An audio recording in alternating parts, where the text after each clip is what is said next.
Hello everyone, welcome to Chetan Bharat Learning and welcome back to our series of current affairs through MCQs. Now as you guys all know that in this series we cover each and every month for current affairs through MCQs. We cover 100 MCQs per month. Now today's video would be focused on current affairs of the month of June. Now as you guys all know that part 1 of this video has already been covered and it has been covered quite a while back. तो ये जो part 2 वाली video है ये थोड़े time बाद आई है।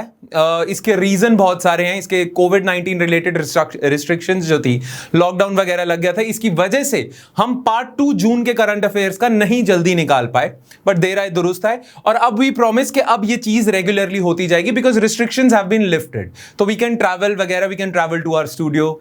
तो इसीलिए current affairs for the month of June का पार्ट 1 हो चुका है। आज की वीडियो में हम 50 MCQs कवर करेंगे पार्ट 2, तो 51 से लेके 100 तक हम जाएंगे। ऑलराइट, ठीक है। और अब से ये series would be pretty regular. Alright, so without any further ado, without further delay, let's start with question number 51। Yash sir ने आपको 1 to 50 क्वेश्चंस करवा दिए, मैं आपके साथ 51 to 100 क्वेश्चंस तक चलूंगा। ठीक है, चलिए। 51st question is the term heart of Asia highlight the location of. Heart of Asia जो कॉन्फ्रेंस होती है और हार्ट ऑफ एशिया जो प्रोसेस है वो किस कंट्री से रिलेटेड है? ऑप्शंस आपके सामने हैं, India, China, Afghanistan, Iran. Now आप में से वही, अब ना ऐसा ही चलेगा, आप ध्यान से सुनना। अब जितने भी अब हम MCQs करेंगे 51 से 100, मैं क्वेश्चन पहले पूरा पढ़ दूंगा। आपको जितना टाइम चाहिए सोचने के लिए आप सोचने का टाइम ले लीजिए और खुद पहले आंसर करिए वो क्वेश्चन, फिर मेरी एक्सप्लेनेशन सुनिए। नाउ एक्सप्लेनेशन तो मैं साथ के साथ स्टार्ट कर दूंगा, अगर आपको सोचने का थोड़ा और टाइम चाहिए तो आप वीडियो पॉज कर देना। ऑलराइट, तो जैसे कि मैंने ये पूरा क्वेश्चन पढ़ दिया, आपको सोचने का टाइम चाहिए, पॉज करो, आंसर अपनी तरफ से आपका क्या हो सकता है वो करो, फिर मेरी एक्सप्लेनेशन सुनना। ऑलराइट, तो मैं सीधा एक्सप्लेनेशन पे जंप करता हूं। Heart of Asia highlight the location. Well the answer to this question is Afghanistan. और अफगानिस्तान क्यों है? ये जो हार्ट ऑफ एशिया कॉन्फ्रेंस है ना, हार्ट ऑफ एशिया, इसे इस्तांबुल प्रोसेस भी कहते हैं। 2011 में स्टार्ट हुआ था कि अफगानिस्तान के क्राइसिस को कैसे रिजॉल्व किया जा सकता है। राइट, अफगानिस्तान के क्राइसिस को कैसे रिजॉल्व किया जा सकता है, उसके लिए 2011 में टर्की में हुई थी हार्ट ऑफ एशिया कॉन्फ्रेंस, जिसे heart of Asia Istanbul process भी कहते हैं। राइट, इसमें बहुत सारी कंट्री हैं जो पार्टिसिपेट कर रही हैं और अफगानिस्तान के क्राइसिस को रिजॉल्व करना चाहती हैं because they think that peace in the entire Asian continent lies with the peace in Afghanistan. If Afghanistan is disturbed, then the entire Asian continent is disturbed, right? तो इसीलिए Heart of Asia Conference है अफगानिस्तान से related. So the answer to this question would be C.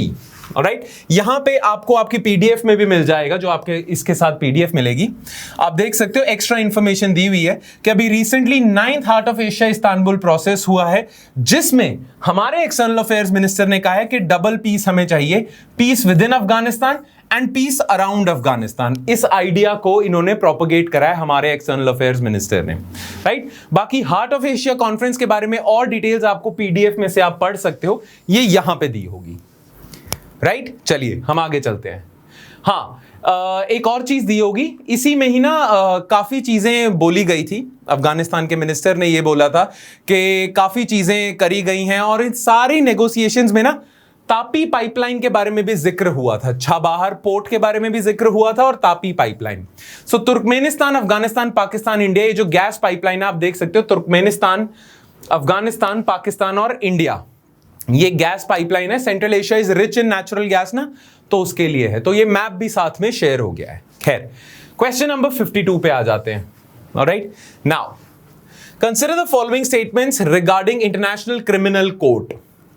The International Criminal Court is the first permanent treaty-based international criminal court established to help end impunity for perpetrators of most serious crimes of concern to the international community. Okay? The ICC has universal territorial jurisdiction to investigate and prosecute crimes of international concern. Okay? India and US are the members of the court. Now, पूछा है which of the above statements is are correct. आपको सोचने का time चाहिए, मैं दोबारा बोलता हूं, पॉज करके सोचिए, अपना आंसर दीजिए, मैं एक्सप्लेनेशन स्टार्ट करता हूं। ठीक है, चलो। पहली बात तो ये जो इंटरनेशनल क्रिमिनल कोर्ट है ना, ये international criminal offences, specially war के समय क्राइम्स अगेंस्ट ह्यूमैनिटी, जैसे वर्ल्ड वॉर 2 में एडोल्फ आइकमैन ने, एडोल्फ हिटलर ने, एडोल्फ आइकमैन उनके जनरल थे, तो इन्होंने क्राइम्स अगेंस्ट ह्यूमैनिटी करे हैं, जूस को काफी ज्यादा मतलब इन्होंने प्रताड़ना करी है, उनकी काफी तंग करा है, गैस चेंबर्स वगैरह बनाए थे। वैसे ही हिस्ट्री में बहुत सारे ऐसे वॉर्स हुए हैं और जेनोसाइडल वॉर्स हुए हैं। उन जेनोसाइडल वॉर्स के लिए जो रिस्पॉन्सिबल थे उन्हें प्रोसिक्यूट किया जाता है under international criminal court. Alright, now international criminal court बना है अंडर रोम स्टैट्यूट, ये याद रखना है, it is formed under Rome statute. और इसमें क्या होता है, international criminal court can prosecute any crimes against humanity international level पे, पर इसकी एक खास बात है, इसकी ना जुरिस्डिक्शन यूनिवर्सल नहीं है, यानी कि पूरे वर्ल्ड की नहीं है। वही कंट्रीज जिन्होंने साइन और रैटिफाई करा है रोम स्टैट्यूट को, उन्हीं के टेरिटरीज में अगर क्राइम अगेंस्ट ह्यूमैनिटी हो रहे हैं तो ही प्रोसिक्यूट किए जाएंगे। राइट, सो ये स्टेटमेंट तो सही है, ये स्टेटमेंट गलत है। The ICC has universal territorial jurisdiction to investigate and prosecute crimes of international concern. ऐसा नहीं है, जो मेंबर स्टेट्स हैं सिर्फ उन्हीं के एरियाज में, या अगर यूनाइटेड नेशन सिक्योरिटी काउंसिल इन्हें बोले आईसीसी को कि आप ये वाला particular crime against humanity prosecute करो या जज करो, एडजुडिकेट करो, तो ये कर सकते हैं। इनकी यूनिवर्सल नहीं है। जैसे कि इंडिया रोम स्टैट्यूट का मेंबर नहीं है, तो इंडिया में कोई क्राइम्स अगेंस्ट ह्यूमैनिटी होते हैं तो उसकी प्रोसिक्यूशन आईसीसी में नहीं होगी। राइट, थर्ड स्टेटमेंट भी गलत हो जाती है, India and US are the members of the court. नहीं, इंडिया, यूएसए और चाइना मेंबर्स नहीं है आईसीसी के।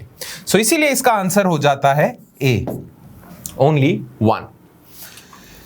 ठीक है, ये एक्स्ट्रा इंफॉर्मेशन जो मैंने अभी बोला है आपको पीडीएफ फॉर्म में ऐसे मिल जाएगा। क्लियर? चलिए, question number 53, Maguri Motapung wetland recently seen in news is located in Sikkim, Assam, West Bengal, Meghalaya. Now explanation is Maguri Motapung wetland जो है ये लाई करता है असम में, और ये अभी फेमस क्यों हुआ है, क्योंकि असम में एक जगह है वहां पे ना गैस लीक हुई थी, और इसलिए गैस लीक की वजह से वहां पे ना पास में ही एक नेशनल पार्क है जिसका नाम है दिब्रू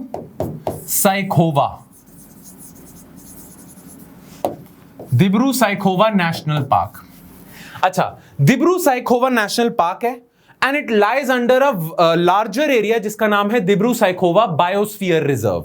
ठीक है, बायोस्फीयर रिजर्व बड़ा होता है, उसके अंदर बहुत सारे नेशनल पार्क्स और वाइल्ड लाइफ सैंक्चुरीज हो सकती है। तो दिब्रू साइखोवा बायोस्फीयर रिजर्व है, उसी में लाई करता है दिब्रू साइखोवा नेशनल पार्क और ये मागुरी मोटापुंग वेटलैंड।